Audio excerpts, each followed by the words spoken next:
While Nokia makes a habit of practically defining feature phone for the industry, traditionally it's handsets like the N95 that hog all the spotlight, leaving Nokia's few QWERTY phones in the shadows. Not that they've been trying too hard. While the E62 and E61 I have both shipped over here, neither has featured 3G data in US bands, and the E62 even had the distinct pleasure of having Wi-Fi stripped out.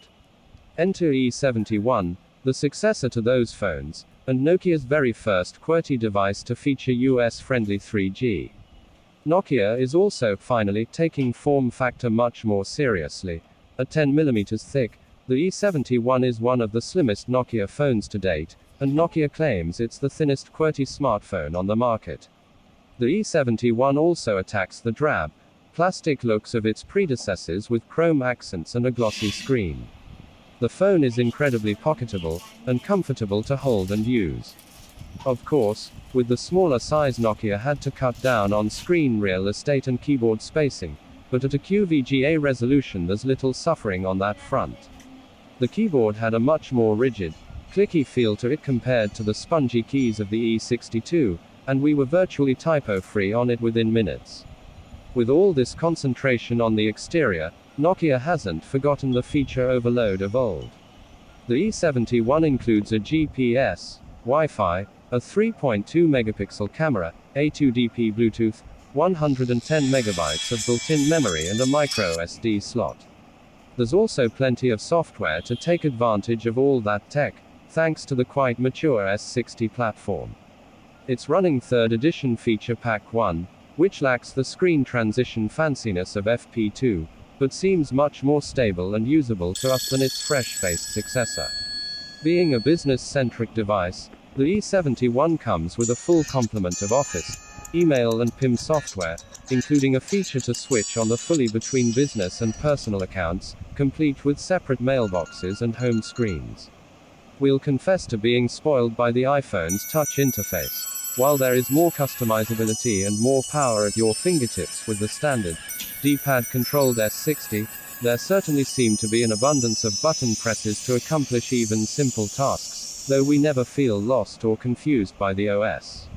Some of the truly powerful features include Nokia's impressive Maps 2.0 application, the WebKit-powered S60 browser, which even includes an easy-to-use feed reader, and a strong integration with online photo services such as Obi and Flickr, the former of which even includes geotagging for your photos.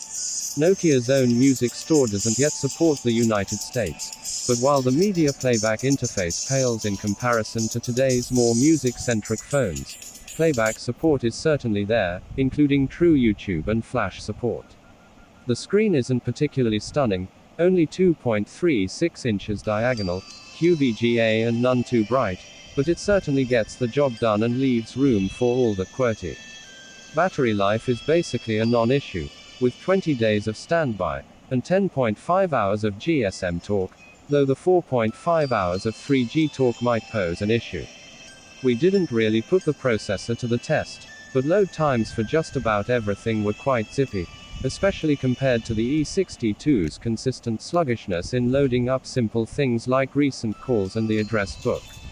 Overall, it's all about your OS of choice and what exactly you want to do with your phone.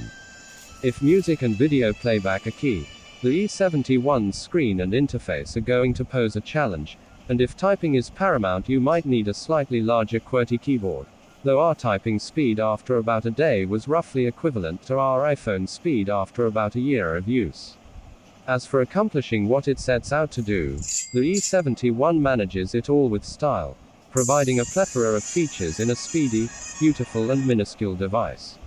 Since Nokia won't be working with American carriers right away on subsidizing the E71, though we can keep hoping for an AT&T berth, you'll have to spring about $500 to bring one home, but it might just be worth it.